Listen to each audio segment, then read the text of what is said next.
विश्रांतीनंतर एनबीएन न्यूज मध्ये पुन्हा एकदा आपलं स्वागत। वळूयात पुढच्या बातमीकडे। शेतकऱ्यांची संवेदना समजून न घेणाऱ्या संवेदनशून्य सरकारमुळे राज्य अधोगतीला जात असल्याची टीका विरोधी पक्षनेते राधाकृष्ण विखे पाटील यांनी कोल्हार येथील सभेमध्ये केली। शेतकऱ्यांपेक्षा सावकारांचे भले करणाऱ्या सरकारकडून शेतकऱ्यांनी काय अपेक्षा करायच्या?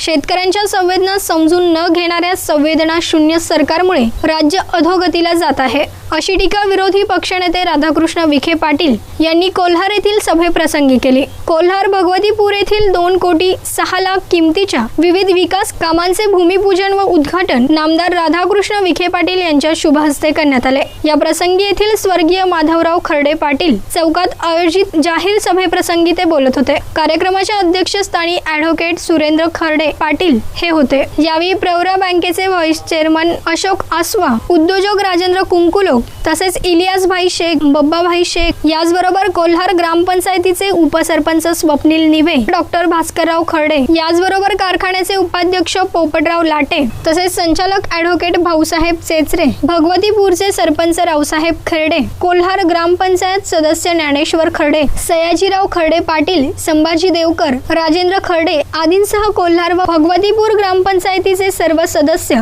व ग्रामस्थ मोठ्या संख्येने उपस्थित होते। सोलापूर जिल्ह्यामध्ये, आपल्या जिल्ह्यामध्ये हताशून लोक बसलेली आहेत।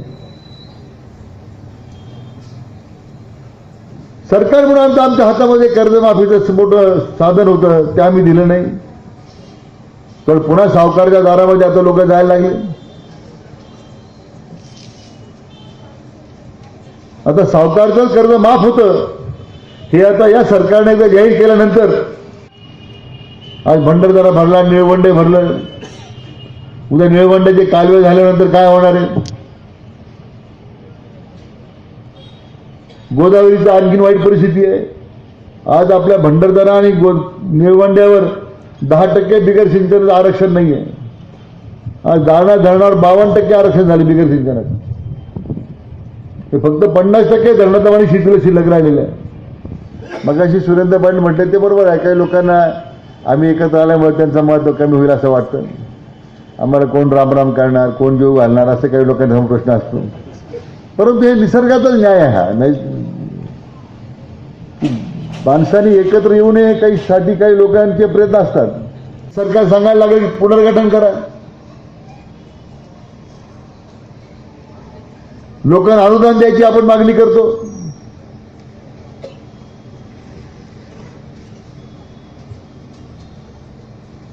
त्या अनुदानामध्ये अनेक टक्के पाडले की लोकांना अनुदान मिळणार नाही, अशीच व्यवस्था सरकारने केली।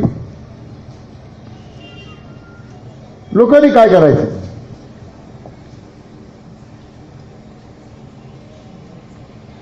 रोज सकाळी दिवस सुकवल्याच्या नंतर पहिला प्रश्न माझ्यासारख्या माणसासमोर पडतो।